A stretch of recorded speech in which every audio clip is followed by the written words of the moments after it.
Pertama saya mengucapkan puji syukur pada Allah Subhanahu wa taala pada hari ini PKS bisa melaksanakan peringatan Milad PKS yang ke-21 dan ini bertepatan juga dengan peringatan 21 tahun reformasi.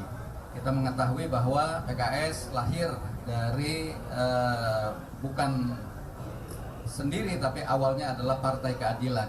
Ini dari rahim reformasi. Dan tentu kita berharap bahwa unsur-unsur elemen-elemen dan amanah reformasi ini insya Allah akan terus kita lanjutkan di kesempatan-kesempatan yang akan datang. Saya juga mengucapkan pada Pak Anies Rashid Baswedan terima kasih, di mana beliau juga mengungkapkan harapan-harapan masa depan. Mudah-mudahan ini sebagai bagian upaya untuk memperbaiki negeri kita tercinta Indonesia. Dan sekali lagi saya juga pada Sekjen PKS juga terima kasih atas jerih payah yang luar biasa beserta jajaran panitia yang menyelenggarakan acara ini. Insyaallah saya juga mengucapkan terima kasih pada media yang sudah meliput acara ini, dan tentu kalau ada hal-hal yang kurang berkenan mohon dibukakan pintu maaf yang sebesar-besarnya. Selebihnya nanti kita akan dalami dalam diskusi dan dialog kita. Terima kasih Pak Presiden. Lanjut Pak Sekjen, Pak Habib Abu Bakar, silakan. Ya, Assalamualaikum warahmatullahi wabarakatuh. Presiden kita Anies Baswedan, saya udah gak nyebut calon dulu deh, biar aja ya. Moga-moga jadi doa. Presiden saya juga Saihu, ya, dan Pak Mabrur. Kawan-kawan media, saya juga ucapkan terima kasih banyak. Seperti Pak Mabrur tadi mengucapkan, Masya Allah, terima kasih banyak bisa berhadir dari pagi hari. Ada yang dari jam 8 pagi, malah ada yang udah dari malam. Dan beberapa TV, Masya Allah, ya, hadir semua. Ini mungkin ada tanda-tanda bahwa kita ingin perlu bekerja sama untuk merapikan negara kesatuan Republik Indonesia. Selanjutnya saya juga mengucapkan terima kasih pada pimpinan parpol yang berhadir, ya. Tadi ada dari Demokrat, Pak AHY, dari Nasdem, ada Ahmad Ali, dan dari PDI juga sebenarnya kita mengundang Ibu Puan, tapi diwakilkan dari Ketua Bidang Luar Negeri kalau tidak salah Pak Ahmad Basarah, ya, dan beberapa tokoh-tokoh ulama dan beberapa relawan lebih kurang hampir 50 relawan Pak Anies, ya, jadi udah banyak loh Anies pelan-pelan, jadi itu berhadir semua dan saudara media semua saya ucapkan terima kasih banyak. Selanjutnya alhamdulillah kerjasama panitia juga sudah berjalan baik dan semoga ini bisa dimediasikan ke publik bahwa kami benar-benar melakukan satu milad ke-21 dalam rangka kebangkitan nasional yang 115 tahun ini dan juga menyalahkan mesin untuk persiapan 14 Februari 2024 Pileg dan Pilpres, ya. Saya rasa mungkin itu saja yang bisa saya sampaikan. Juga terima kasih kepada seluruh media, ya. Banyak poin yang tadi kami catat, ya, dari para tokoh tokoh bangsa dalam Milad PKS ini. Misalkan saja Pak JK mengingatkan menegakkan keadilan, cara untuk menciptakan keamanan dan kedamaian sesuai dengan nama partai kita. Pak Anies menyampaikan dengan keadilan kita akan memperoleh persatuan, kata beliau. Dengan kesejahteraan akan menghadirkan kesetaraan di tengah masyarakat. Ada juga pesan dari Mas AHY tadi, hukum jangan tajam ke lawan namun tumpul ke kawan, ya. Jadi saya kira itu adalah nilai-nilai penting dan masukan yang berharga dari tokoh-tokoh yang hadir untuk kehidupan bangsa bernegara, ya. Selanjutnya mungkin sebelum penutup saya boleh kasih pantun, tapi Pak Anies dulu deh, silakan Pak Anies. Oke. Pantai Mandeh dalam kenangan, mata menatap ke arah alam. Terima kasih atas kehadiran tamu undangan. Kami haturkan dari hati yang paling dalam. Duri hitam nama durian, manis dan pahit rasa dimakan. Pada Mas Anies kami titipkan Indonesia makmur, sejahtera, berkeadilan. Mantap. Beban berat bersama dipikul, tiada halangan menjadi ringan. Dalam milad PKS kami berkumpul semakin solid untuk perubahan dan persatuan. Terima kasih. Baik. Terima kasih, Pak Anies. Silakan. Terima kasih. Assalamualaikum warahmatullahi wabarakatuh. Pak Presiden, Pak Sekjen, dan teman-teman media yang saya hormati. Sebenarnya butir-butir utama yang mau disampaikan sudah tadi. Jadi utamanya adalah selamat kepada PKS. 21 tahun telah menjadi pengawal demokrasi di Indonesia. Siap berada dalam pemerintahan, siap berada di luar pemerintahan. Semuanya adalah peran partai politik yang patut diteladani. Karena itu tadi saya sampaikan bahwa kematangan dalam berdemokrasi telah ditunjukkan oleh PKS. Insyaallah 21 tahun perjalanan ini menjadi bekal untuk terus menjadi partai politik yang mengartikulasikan aspirasi, yang menjaga demokrasi, dan berhasil mendorong hadirnya keadilan dan kesejahteraan seperti namanya. Itu aja dari saya. Silahkan nanti kalau ada pertanyaan saya akan komentari. Terima kasih. Terima kasih. Satu dulu ya. 1, 2, 3. Dari kanan, tengah, kiri. Saya Arif dari Narasi, Pak. Saya mau tanya, Pak. Pak Anies ini kan diberi mandat oleh ketiga partai untuk menentukan siapa cawapresnya. Tapi kok sampai sekarang itu nampaknya tak bisa mendeklarasikan sendiri cawapresnya begitu, Pak. Yang kedua, beberapa nama bakal calon wakil presiden yang ini banyak yang lagi mempertontonkan prestasinya. Kalau dari Pak Anies sendiri, kira-kira nanti cawapres yang mau dipilih itu bakal punya prestasi besar gak, Pak? Terus yang terakhir, beberapa calon kan usung bakal cawapres laki-laki. Kalau Pak Anies sendiri, apakah kemungkinan bakal ngusung bakal calon presiden perempuan, Pak? Terima kasih. 1 tapi 3, silakan. Enggak, beberapa sekalian aja. Oke, sekalian aja biasanya Ya, terima kasih Pak atas waktunya. Saya Ikra dari TV One. Saya mau bertanya pertama ke Pak Anies dulu. Pak Anies, melihat hasil beberapa lembaga survei, ini Pak Anies sebagai kuda hitam.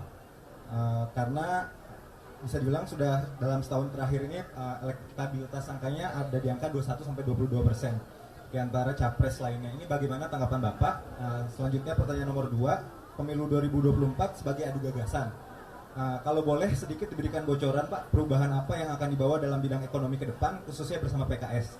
Yang ketiga, bagaimana menjamin tidak akan terjadi tindak pidana korupsi Pak dalam melakukan perubahan tersebut, khususnya bersama PKS, terlebih baru-baru ini baru saja ditetapkan tersangka menteri dari Partai Koalisi Perubahan. Terima kasih. Ya, sudah 6 pertanyaan, ini ada 1 lagi. Perkenalkan saya Faisal dari Ramoel. Mungkin langsung saja ke pertanyaan ketiga narasumber yang di depan. Pertama, tadi sempat disinggung oleh Pak Presiden PKS siap all out untuk Mas Anies di 2024. Itu tanggapan Mas Anies sendiri gimana Mas merespon keseriusan begitu PKS? Itu yang kedua, hari ini terjadi pertemuan antara Pak SBY dengan Pak Prabowo di Pacitan. Tadi kan beberapa utusan yang diutus, tapi Pak SBY awalnya dijadwalkan hadir namun batal karena ada pertemuan. Itu kedepannya gimana pandangan dari Mas Anies dan Pak Sekjen dan Pak Presiden? Terakhir, tadi Mas Ahaye juga menyinggung soal hukum tumpul ke lawan politik. Apakah demikian yang dirasakan Mas Anies juga? Terima kasih. Terima kasih. Silakan. Iya. Terkait dengan penominasian masih berjalan, bisa laki-laki, bisa perempuan. Jadi itu semua masih dalam proses dan kita insya Allah ingin agar yang nanti diumumkan itu memiliki efek kejut bagi semuanya, gitu ya. Kemudian terkait dengan perubahan, unsur keadilan itu dimasukkan di dalam setiap kebijakan. Dan ini juga yang pernah kami lakukan di Jakarta. Jadi ketika kita berbicara tentang keadilan, itu bukan sebagai sesuatu yang abstrak, tapi sebagai sesuatu yang harus diwujudkan. Di bidang perekonomian misalnya, prinsipnya membesarkan yang kecil tanpa mengecilkan yang besar. Itu diberi contoh bagaimana akses kepada wirausaha kecil, mikro di Jakarta itu dilakukan pembukaan yang masif. Bahkan ketika kita berbicara tentang usaha mereka masuk ke dalam dunia digital, diperlukan IUMK misalnya. Di Jakarta itu masif sekali, yang biasanya rata-rata 50 ribuan per tahun, itu lompat menjadi lebih dari 250 ribu per tahun, supaya mereka bisa inklusif di dalam dunia digital. Jadi kebijakan perekonomian yang memberikan kesetaraan. Sama tadi ketika saya berbicara infrastruktur, infrastruktur itu harus betul-betul menjawab siapa dapat apa, berapa besar, di mana. Jadi infrastruktur yang dibangun adalah infrastruktur yang memberikan kesetaraan kesempatan. Ketika kita membangun bagi mereka yang berstatus pelaku ekonomi menengah dan besar, jangan lupa yang pelaku ekonomi menengah ke bawah harus dapat infrastrukturnya juga. Ketika kita bicara tentang pembangunan jalan misalnya, tadi memberikan ilustrasi, bukan hanya jalan yang berbayar, jalan yang gratis pun harus dapat perhatian.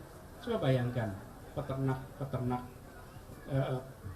ayam yang mereka menghasilkan produksi telur.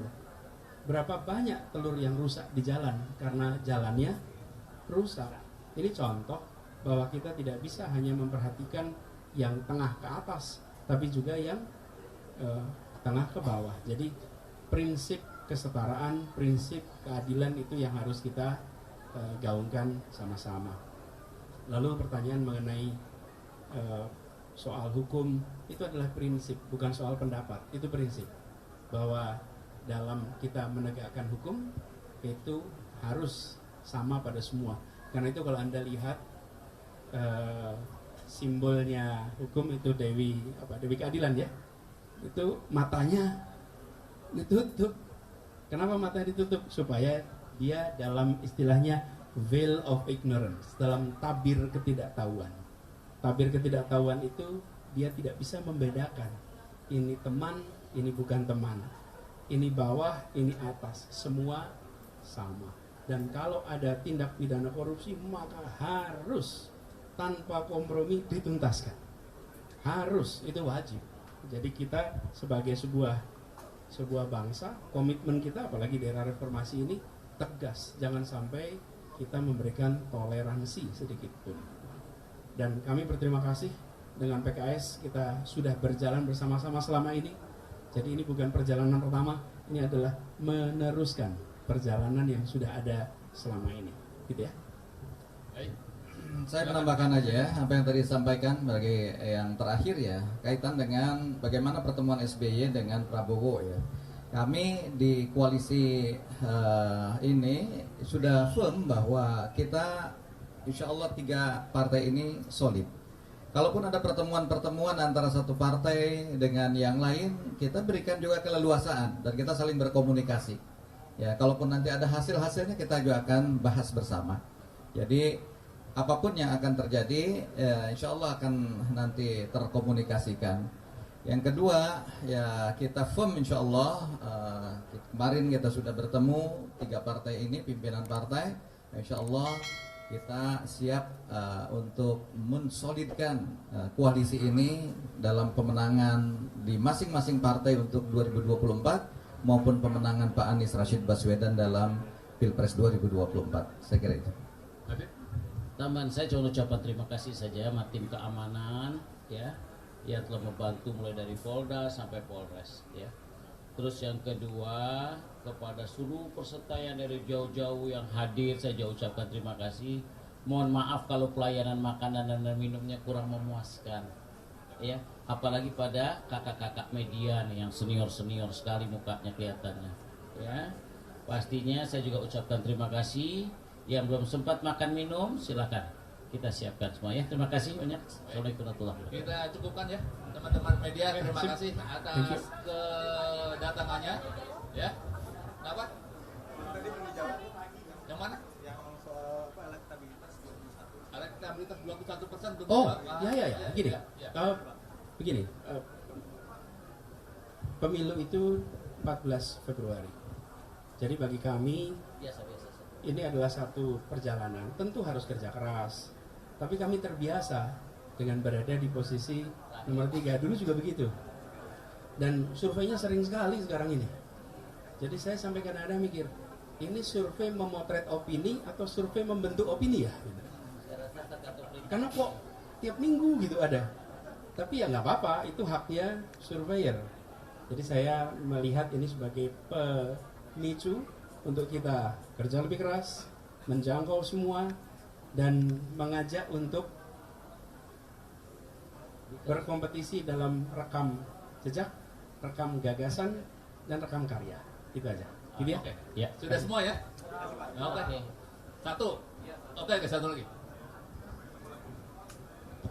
Pak Anies, possible-nya nih untuk cawapres AHY atau Sandiaga Uno?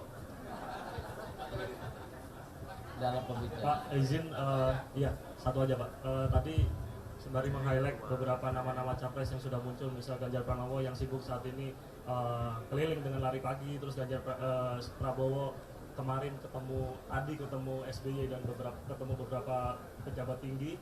Kalau Pak Anies belakangan juga terlihat santai. Nah, menanggapi dua calon lawan Pak Anies ini, bagaimana tanggapannya Pak dengan kejutan-kejutan yang mereka lakukan?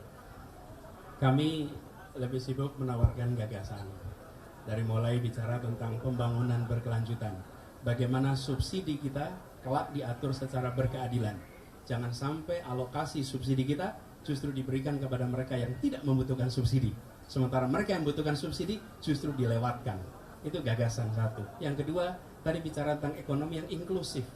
Bagaimana perekonomian memberikan kesetaraan kesempatan. Bukan hanya kepada investor raksasa untuk mendapatkan peluang usaha lewat pembangunan jalan tol, tapi justru menyiapkan infrastruktur mikro untuk keluarga, infrastruktur jalan tak berbayar untuk pelaku usaha tengah ke bawah. Ekonomi yang inklusif. Jadi kami melihat Republik ini didirikan dengan gagasan. Kebangkitan nasional juga pakai gagasan. Indonesia ke depan kami menawarkan gagasan. Dan itu yang kita tawarkan kepada rakyat.